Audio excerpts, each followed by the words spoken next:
episode number 51. Our special guest is Destinee Ryan.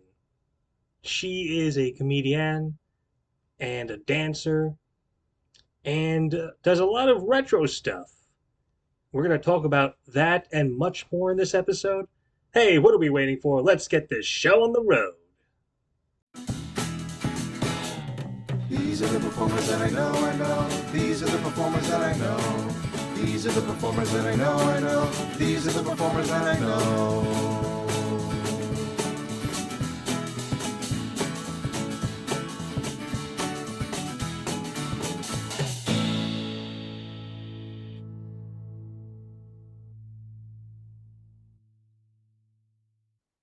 Hello, everyone, and welcome to another episode of The Performers I Know. This is episode number 51. Yes, we have reached the 50 episode mark. Well, more than a little bit more than that if you count the bonus episodes, but sometimes people don't do that. They're called bonus episodes for a reason. Why am I rambling? I should learn to stop doing that. Anyway, this week I'm very excited for this guest. She is a comedian, she is a hairdresser, she's a dancer, but not just any kind of dancer, but we'll get into that. Great actress, wonderful person. Please welcome, ladies and gentlemen, Destinee Ryan. Destinee, welcome to the show. Thank you. Happy to be here. I'm happy to have you here. Well, ladies and gentlemen, once upon a time, a little while back, I was trying to cast somebody in a short scene that I wrote called A Simple Escort Mission, um, a intergalactic criminal known as Xena. And Destinee was one of the people that auditioned. And what struck me right away, which I absolutely loved, was the kind of sort of retro futuristic look that she brought to the character Xena. And she just hit it on all cylinders, and it was absolutely perfect. And I was saying to myself, I would be crazy to not cast her in this part. Yes. But Destinee, my first question to you, as I ask all of my guests, Huh. what got you bitten by the acting bug? What got you into theater and acting and all the other wonderful stuff that you do? Oh, well, that is actually a great story. So I was 7 when I started acting, and ironically, at the time, I was a very shy child, and my mom took me to this community theater audition, and she did not think I had any chance at all in landing a part. It was literally to show that you don't always get what you want. Well, if you try That did not sometimes, go well for her. What did you say?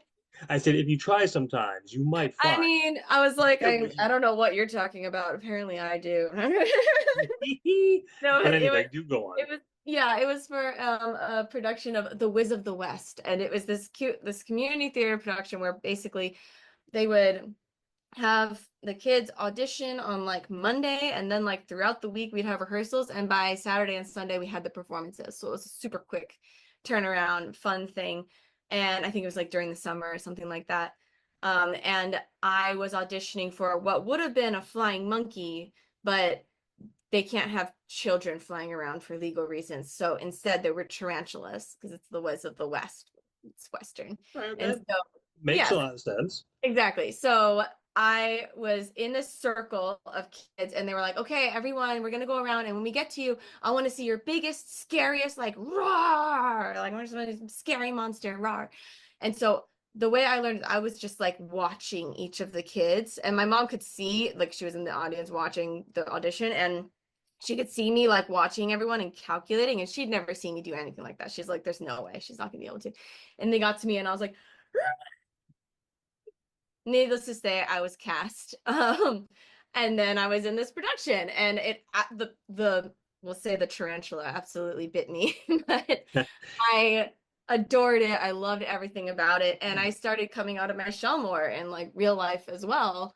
And then I just did a bunch of community theater productions like that with that group, but then even within a year I was actually doing bigger productions with like another group where it's like you audition and then you rehearse for like a good month, and then you have like 8 weekends of performances and stuff. And in one of those, I actually got like a role that was a solo singing part when I was competing against a bunch of teenagers and like women in their young early 20s and all this stuff, but it was for The Prince and the Pauper, and it was the part of a pickpocket. It's this solo in like the big opening song, and I came in as an 8-year-old and was like, I'm gonna audition. And then I saw the competition and I was like, I should not be here. This is not the room for me. You But I was know, like, I'm already here. And also, what I didn't know at the time is pickpockets were literally like children, like usually, especially, in the setting of this particular musical. So when they saw me, they were like, oh my gosh, if this kid can sing like loud enough to reach the back, then like, let's go. And I could, well, belt her. So I got that. And then, sweet. from that point, I was just like gone. I was like, yeah, no, I love this. Well, it's funny that you mentioned, you know, you were 8 going up against teenagers and women in their 20s. Because Mhm, recently I tried out for a play called Moon Over Buffalo. mhm, It was a local production. mhm, And so I go up there, and the producer and director know who I am. So, it's like, oh, hi, Dane, all that mhm, great stuff. So I I knew of the play, but I didn't really know the characters' ages until really it was on the audition sheet. And I couldn't help but notice that it was either characters that were like in their early 20s or in their 60s. So I was mm, kind of in that holding pattern of I'm too young and too old for all mm. these characters. So I'm Right. like, okay, well, I'm definitely not getting a part. So I Yeah. just went with it. And yeah, so I didn't wind up getting any parts. Yeah. But and also I just want to Did point that a out lot too. Destiny's tarantula yell was so loud, so scary, it literally clipped the audio. Oh no. Well, And I was trying to do it like less too. That would that be smaller version. oh, that's all right. But yes, so a simple escort mission as we speak. It is the 26th of April, and sooner rather than later, I should say within the next few weeks, we will be getting this scene recorded. But what has it been like working as the oh so conniving and evil and intelligent Xena? It has been amazing. It's been super fun. Especially kind of like getting into her character and who she is and how she kind of transforms throughout the play, because she starts off more as herself and then she becomes a different kind of version of herself, and it's this whole kind of a circular journey, but it's been very fun to get into her character, and it's very empowering too. I like it. Like I will say that when Destiny when we had the in-person callbacks, the outfit that you wore, which was kind of like a retro-ish outfit, and it Hmm. really fit the character. I was just standing there like she doesn't even have to say a word, and I'm already like, yeah, like this is you hit it out of the park without saying a gosh darn word. So Thank you. it was amazingly amazing to say the least. Now, Thank ladies and gentlemen, at the top of the show, I mentioned that Destiny is a dancer. you. However, unlike because there's been other episodes where we've had people who do ballet and of the like, but Destiny does swing dancing, which I Yes. I think that's very cool.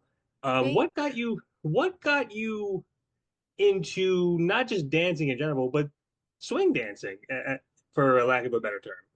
Yeah, so it's funny. I'd wanted to learn how to swing dance ever since I saw like the movie Swing Kids in the 90s. I remember that. And yeah, that was the whole thing. But I always thought I'd have to wait until like I was like getting married and gonna have my first dance, and that's when you go to dance lessons and you can learn something cool like swing dancing. And I always thought I'd have to like wait for that, which looking back, I'm like, why did I think that? But whatever, it was what it was. And then Mhm. in college, I found out, oh, there's a swing dancing club. I could just go and just learn how to swing dance, like without having to be married or anything. And I was like, oh, that's so much better.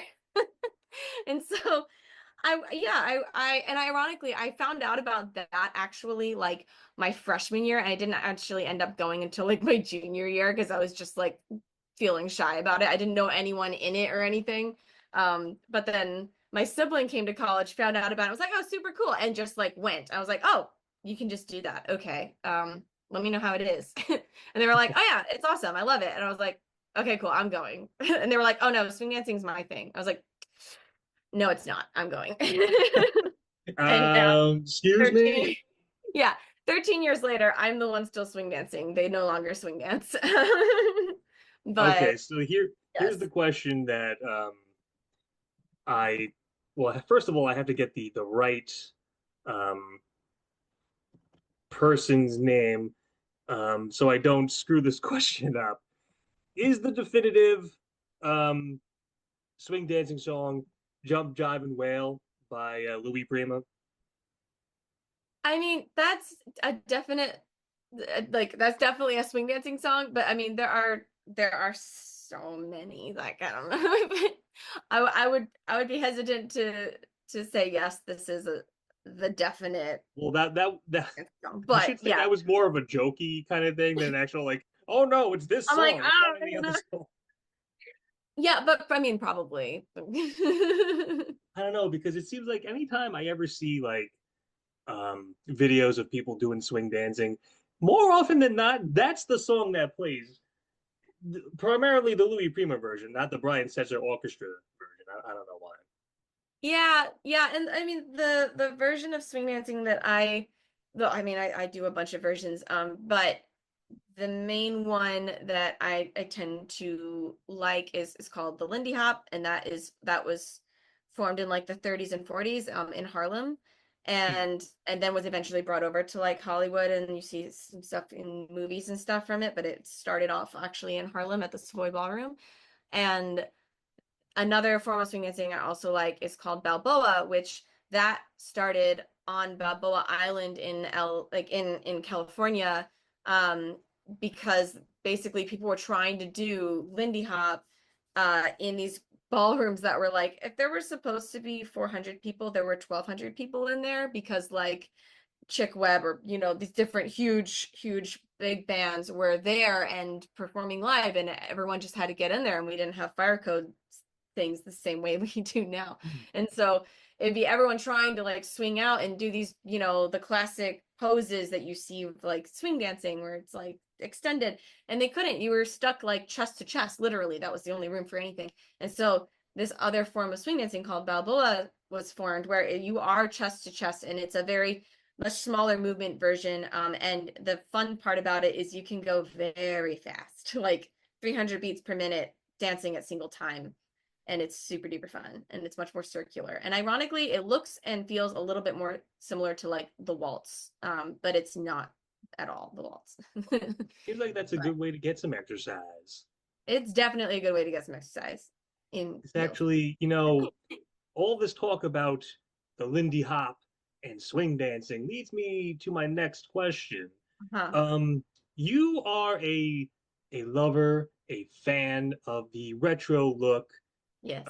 Your Instagram page has a lot of these awesome retro looks. What got you fascinated with that sort of um, just that look, the retro kind of 40s, 30s kind of look?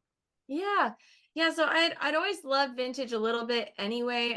But I when I started swing dancing in college, the thespian, the theater kid in me was like, oh, well, I mean, this is fine in like modern clothing and with my hair down or in a ponytail or something, but like I feel like I should get in character, and it would probably be even more fun for me. Like I think that would kind of bring it to life even more so. And um I tend to like, as you saw, develop a bit of a character with things, and that makes it more fun for me, and I can get more into but just about whatever it is that I'm doing.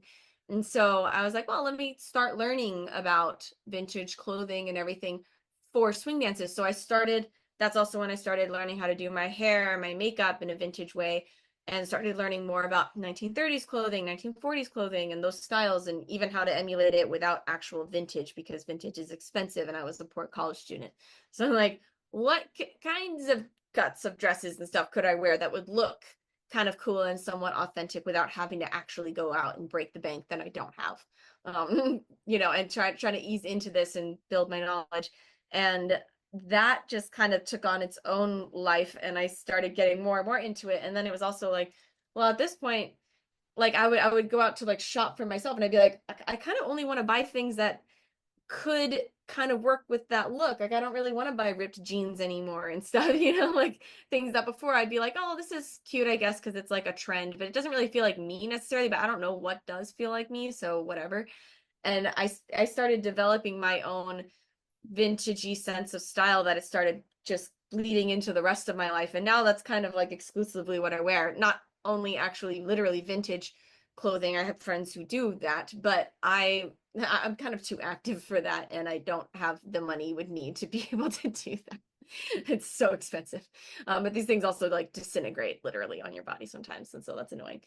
You And because they're know, like a it's 100 years old. a long while back, I actually went to a vintage clothing store because I was looking for. I was in a play called "Is There a Comic in the House?" Uh-huh. Uh, and the director, I played a character called Zach Zaney, which Hmm. don't even ask. Um, and the director told me, he's like, go. Your character is supposed to be like very weird and very just dresses funny, crazy. Go to like vintage clothing stores and look for like 80s and 90s and 70s. yeah. So I'm like, all right. Uh-huh. So I went to this uh vintage clothing store in the very tippy top of Staten Island. Uh-huh. And the prices made me almost faint. It's like Yeah. shirts. This shirt is $185. Like I'm sorry. Can you what? Yeah. Yeah. Yeah. And the guy was just like, take it or leave it. Like Yeah. I think I'm gonna just leave this one. Yeah. Yeah. No, it's funny. I People will ask me all the time. They're like, "Hey, I'm coming to New York City. Where should I shop for vintage?" I was like, literally anywhere but New York City, actually, because that's where it's by far the most overpriced. Like, I don't step foot in a vintage clothing store in New York City, unless it's like it would have to be so far out in like one of the boroughs, maybe. Even then, I'm like, I'd rather like when I'm in Vermont or like Massachusetts in the middle of nowhere. Like it's always when I'm traveling, what I will get is probably more like vintage, like go to some sort of vintage store and be like, wow, this would be $500 in New York. I know it easily. And I got it for, $40 because Huh. people here don't care or something, Mm-hmm. or $10 or something. I've had some crazy stories. But yeah, like you would have probably had a better time just like going to like a Goodwill to get some crazy stuff. You're Sometimes not the first person who has told me that Goodwill like is the way to go. So yeah, I, or you like know, actual thrift stores where it's yeah. like if it's too organized for me, or if they don't have that many things out, like if it doesn't look like the store's bursting at the seams with clothing, I'm uninterested because that means you've done too much of the work for me and I'm going to have to pay you for that. I would much rather do the digging myself and walk away with the treasures than have someone be like, "Here you go. Here are your gorgeous selections." I'm like, "No, I know too much about this to pay The- you to do um, of, that." there's a matter, of course, of the 20% finder's fee. Exactly. I'm like, I'm not willing to pay the finder's fee. Thank you. I Oh appreciate my your work. I just don't need it personally. goodness. So yes, um, Destiny has done quite a bit recently. Speaking of New York City, now there's something that Destiny has done that I've heard people speak about. I've worked with a couple of people who have done these shows before, but I've never actually been to them. It's called the Sketch of New York. Sketches of New York? A sketch of New York. A sketch my apologies. A sketch of New Fine. York. Now Yep. I've heard these happen every so often, but I've never actually seen it. Could you give us a little synopsis of what takes place at these sketches of New York? Yes, yeah. So it's a sketch comedy show, and basically it's a whole bunch of different skits. I think we did, at least with my performance, we did 18 skits. I was in 9 of them, because people kept needing someone to take over, and I kept just like getting more things. And I was like, oh my gosh. But it's basically like by like stories told by New Yorkers for New Yorkers, kind of making fun of New York, but like in a like we can do this because we are also New Yorkers kind of a way. And so it's extra entertaining probably for people visiting because they're like, what? This, what do you mean that's what happens? But I think it's like the most entertaining for sure for people who have lived in New York for any amount of time, because like you'll understand things like the bodega scene where someone is like freaking out because it's taking too long because they need to get to work or something and the line's too long and blah, blah, blah, blah, and then they get to the front and they're like, oh, what do I want? And everyone's like, oh my gosh. You know, And we're, it's funny that you mention that because I feel like there's two distinct crowd reactions to something like that.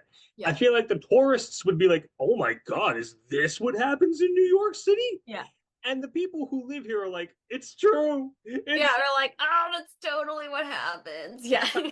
Staten Island kind of has their own sketch show. Well, not really a sketch show. It's more of a scene showcase called Stories from the Staten Island Ferry. Uh-huh. Yeah, and it's literally just scenes that take place on the Staten Island Ferry. Yeah, I could see So, that. I could see how you could make a whole show out of that. Yeah.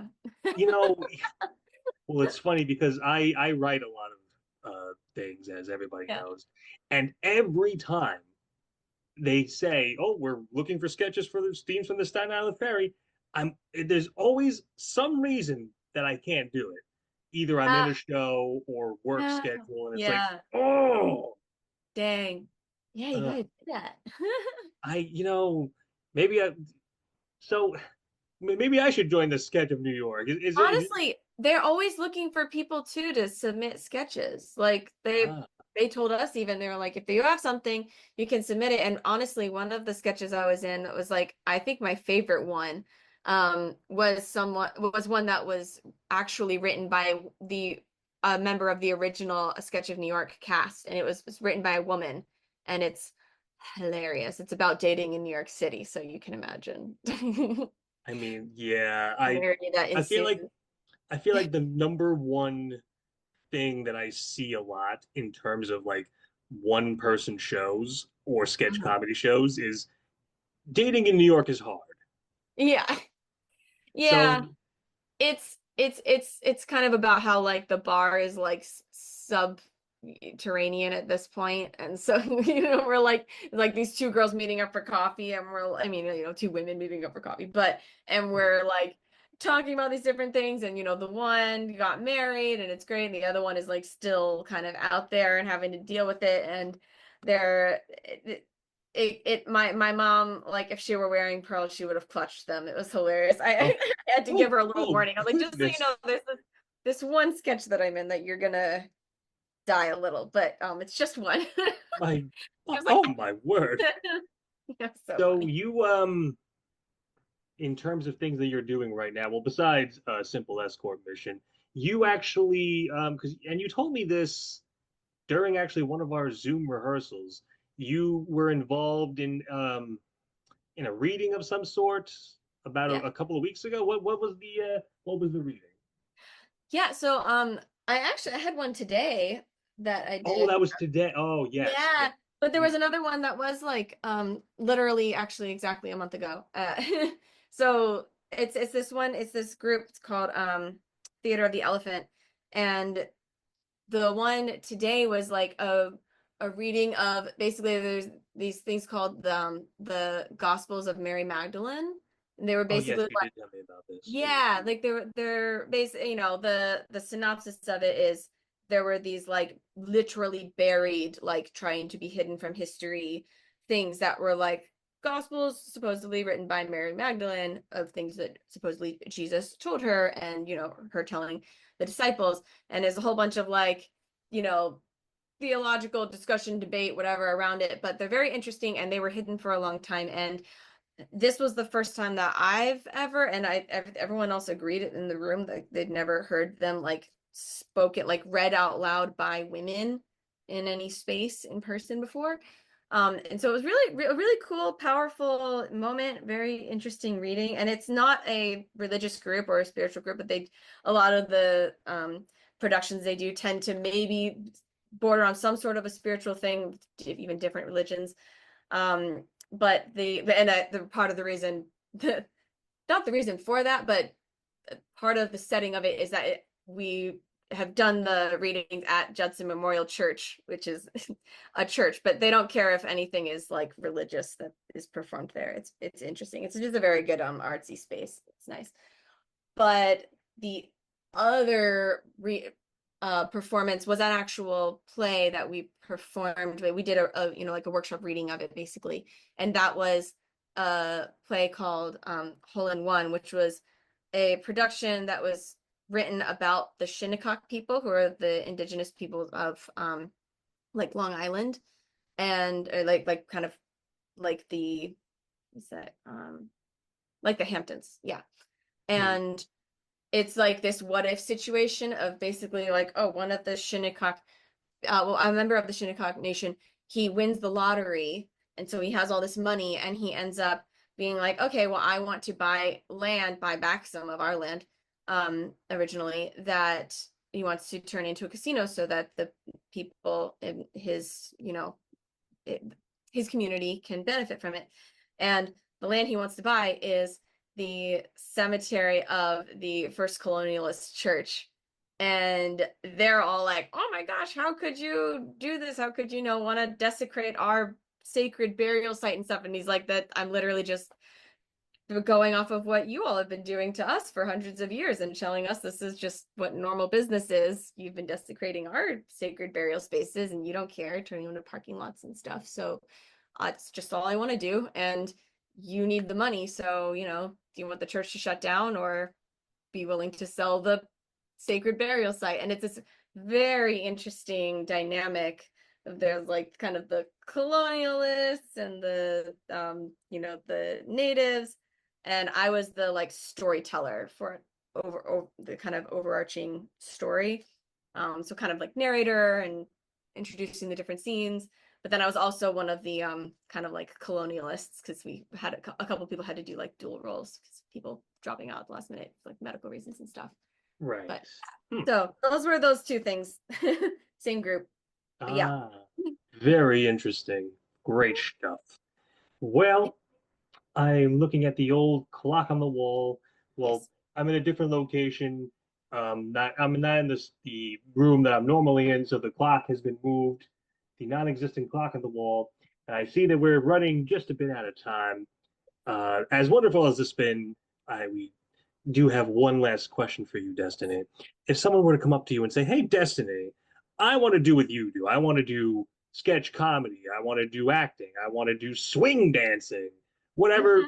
Any case, what would be the piece of advice that you would give people to succeed in that endeavor? I would say, honestly, a good place to start is like signing up for casting networks or Actors Access or something like that. Probably casting networks first, and just being able to see somewhere where you can see breakdowns of what is happening and what kind of like productions and stuff are looking for people to possibly bring in to do these different projects and everything. And then, making a profile and just start submitting, because it's a numbers game at the end of the day. A lot of Uh, times the reason you get something is not necessarily because you're like so perfect for a part or not or whatever. It's just like there was a vision in mind and maybe you just didn't fit the vision, even though you're kind of like perfect otherwise. But that's why you just kind of submit to as many things as you can and just keep doing that. well, yeah, and sometimes it works and sometimes it doesn't. But the Yeah. fun is getting to do learning all these different kinds of projects and putting yourself Yeah. out there. That's the important Yeah. thing. lots of cool, fun, creative collaborations with other artists. It's like my favorite Oh, practice. oh yes, and mine as well. Well, ladies and gentlemen, as our outro plays us out, I would like to thank my guest this episode, Destinee Ryan. Destinee, thank you so much for being here. Thank you. Appreciate you having me on. Indeed, and we will see you all next week for the next episode of The Performers I Know. So long, everybody.